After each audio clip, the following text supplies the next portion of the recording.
After the tragic passing of Virgil Abloh, the monogrammed fashion behemoth Louis Vuitton turned again to American popular culture and appointed legendary musician and producer Pharrell Williams as Abloh's replacement for men's creative director. Wow! Incredible! While this move was immediately buzzworthy, the obvious question on everyone's lips was how well would the musician lead one of fashion's biggest brands? The way I've always designed is from the perspective of the consumer. That's good. I took inspiration from Canal Street. Ooh, that's bad. Sure, Pharrell has for a long time been considered a fashion icon. And to his credit, the success of Billionaire's Boys Club, a streetwear label he started with Bape's own Nigo, means that he has a positive track record in the industry. But what does it mean to be a good creative director at Louis Vuitton anyway?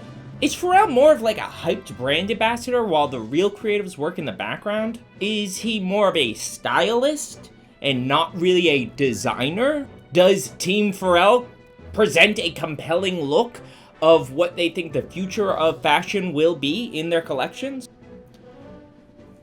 I don't know, let's find out.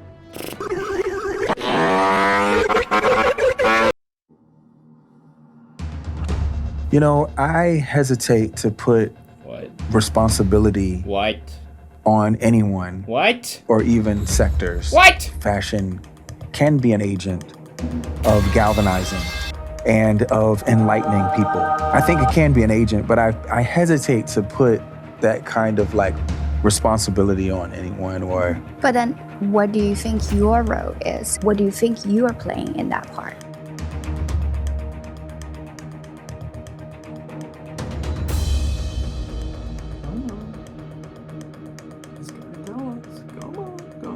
I don't have a job. Don't say that. But if I had one, it'd be very easy and hard at the same time, which is not to wake up. What? That's it. All we do is dream. Mm-hmm. We dream and make dreams happen, and we make manifested dreams. What the fuck is he talking We bring about? them to fruition. All right, let's pause for a second and come back to that. When LV first decided to sell clothing at the turn of this century, the play was simple. They were an iconic heritage accessories brand that wanted to codify and establish its high fashion credibility. Runway shows sure lose a lot of money and feature really expensive clothes that typically aren't the big sellers. These are all loss leaders. But it's a shift in perception that LV has successfully executed over the last 25 years. It gives them a visual identity and a stronger brand. It gives people more of a reason to buy the accessories and bags that make up LV's bread and butter. So they did the intelligent thing. They looked at the US, where their largest market is, and they appointed a young American designer who was creating really huge waves with his grunge-inspired runway shows, Marc Jacobs. Jacobs is a legend. Proper legend. He's a proper legend. He's a proper legend. He introduced pop art to high fashion and imbued clothing with a sense of futurism, a love for travel, and an eye on LV heritage. When I arrived in Paris as basically a foreigner, I mean, if you're from New York, you're given a design position in a storied French house. Yeah. You are about as foreign of a foreigner as they get. Right. You know, like, typically, the French didn't welcome you with open arms, you know what I mean? The Parisians didn't welcome you with open arms. But we were a very, very small team of people, and I brought them in. We had to start an atelier. There was no Vuitton atelier. You know, LVMH, all the different brands at LVMH operate separately. So it wasn't like, oh, they have a great atelier over at Dior, they're gonna help us out. It's like, no. What I'm finding most fascinating about this interview from System between Marc Jacobs and Pharrell is the subject of collaboration. Pharrell brings up the breakthrough collab that Marc Jacobs coordinated with Japanese artist Takashi Murakami. Like people know who Murakami is. Man, when you gave him that platform to do what he did and what you guys did together, like that changed his life, that changed his career. And it was like a magnet for so many of us. Pharrell says in this interview, the collab changed the creative landscape as he saw it. It was like a magnet for people like him. People who were very invested in fashion, but professionally a musician. And I just looked at like what went on here creatively in another period in time, which was when people with different creative visions and voices worked with each other because they were all creative people. So, you know, you had people like Coco Chanel, you had people like Elsa Schiaparelli who were working with really interesting experimental musicians, set designers, artists. And I don't think they gave it a second thought. So to me, when I looked at the history of like good design in Paris, especially in fashion, I was like, well, that was the behavior. So that's what the behavior should be. It changed fashion, it changed art. And you just continue to do it over and over and over again. And it's not hard to agree with Pharrell when he argues that Marc Jacobs helped build this modern version of LV. It's official. This is the house that you built. With collaborations as a creative engine. Consider the story about how Pharrell and Marc first met and the birth of the millionaire sunglasses. The way that it actually happened with the sunglasses is that Emma had introduced us and you were like, I like those sunglasses. Did you make them? And I was like, nah, I didn't make them. And you were like, well, do you want to make some? And I was like, sure. I was like, do you mind if I bring the guy that actually made it? Because we like make a lot of shit together these days, Nigo. And that's how we met. But you were complimentary of them and you liked them and you were like, yo, basically saying if you did those, come do some over at the house. In all of this whole the story, changes my perspective on the subject of creative director. Pharrell in this way has been a creative collaborator for years. It could be argued that Pharrell is recognized for all of his iconic songs he's produced, as well as the ones he's literally singing or rapping on. He is someone who's paved their way as an artist through working with other artists to bring their visions to life. Okay, let's go. All right. For outfit number 2 of this video, I am approximating for a young Pharrell look, so I hope you appreciate it. But I begin this video thinking it's kind of funny that Pharrell is a creative director, in part because of that Vogue interview, he's talking like he runs some kind of Imaginarium. And perhaps you could dive deeper into the differences between a creative director and a designer. My point is that every role is different, and based on how Marc Jacobs described his tenure, it sounds like, yes, the LV creative director role is more of a ringleader. They are more of an orchestrator. I bet the skills most relevant to Pharrell's role today, or maybe at least the ones he leans most into, are his ability to navigate creativity and commerce. He is a very successful musician, world famous. He obviously knows how to do that. And his ability to recognize what is trendy, what is relevant or interesting from an aesthetic standpoint, or even just an artistic standpoint. Which brings us to LV's Spring Summer Show, featuring an incredible set with a roaring waterfall curtain, like some totally tubular gnar that's just begging to be served. The first thing I want to point out is the track selection. Each of the songs played during the show, Pharrell produced, and most of them he co-wrote.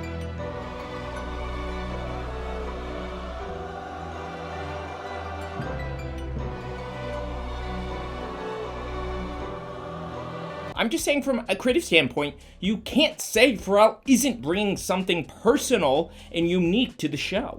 My first immediate comparison is how like Eddie Salman often does a lot of photography for his past collections, and Eddie is considered both a world famous designer and photographer. Shib. At least at the time that I'm recording this video, the LV show has been out for 4 days, and already the video has over 10 million views on YouTube. Maybe if you guys could get off your lazy ass and share this video with 10 million of your best friends, we could get there. We could get to a 10 million views. And I promise you, if this video gets 10 million views, I will interview Pharrell. That's not even an exaggeration. If this video got 10 million views, I guarantee you I'd be interviewing Pharrell. So to say the least, we see Pharrell's greasy fingerprints all over the show. We can argue that despite the cost of making this perpetual surf wave in Paris, it's generating marketing, it's generating buzz. I want to turn to MJ's newest collection to see the different visions of fashion from two creatives who both held the creative director position at LV. MJ's collection is much smaller and more specific. There's a clear through line with materials, and there's sometimes garish color combinations. They look and also feel very 2000s to me, like Alexander Wang at Balenciaga or Nikolai Geske at Balenciaga. I think what is concrete and clear to me is this is a look at the near future of fashion. It is a proposal or argument for shifting aesthetics a little further towards something a little nostalgic and something completely new. Models are shown in these transparent plastic looking shirts and pants that make me think of something out of a Philip K. Dick novel. Look 8 features a sheer dress in a similar material but stands out with these bra and panty color blocking, almost like a superhero's costume. The final look features models in colorful leggings and metallic confetti-like tops. That makes me think of girlies at indie sleaze concerts in peak hipster-era Williamsburg. Regardless of whether or not we like how these clothes look, or we might feel like wearing these clothes ourselves, I can more easily appreciate Marc Jacobs' collection because it immediately strikes me as something different. And something different gives you something to bite your teeth into, something to yap to your partner about as they ignore you.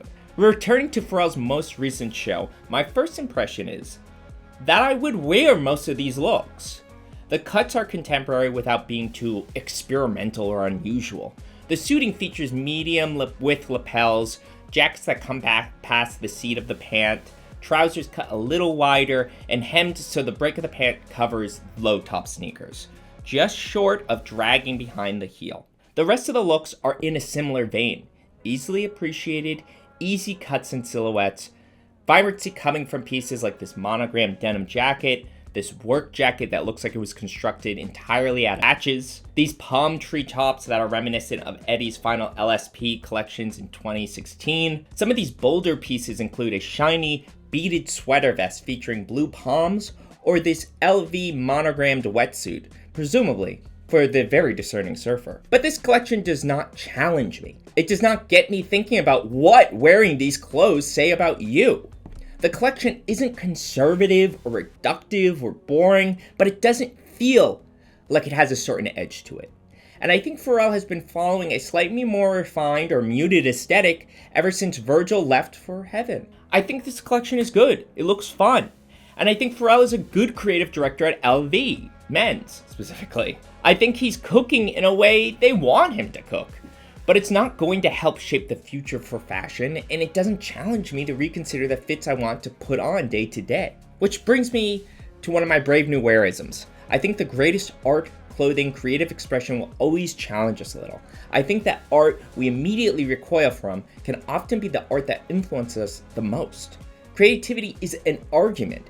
It's supposed to change your mind. Creativity doesn't always have to produce fine art. I feel like I put a lot of creativity into these videos, but this is content, baby.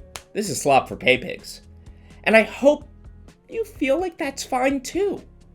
But another collection people have been talking about online is Raf's most recent collection at Prada.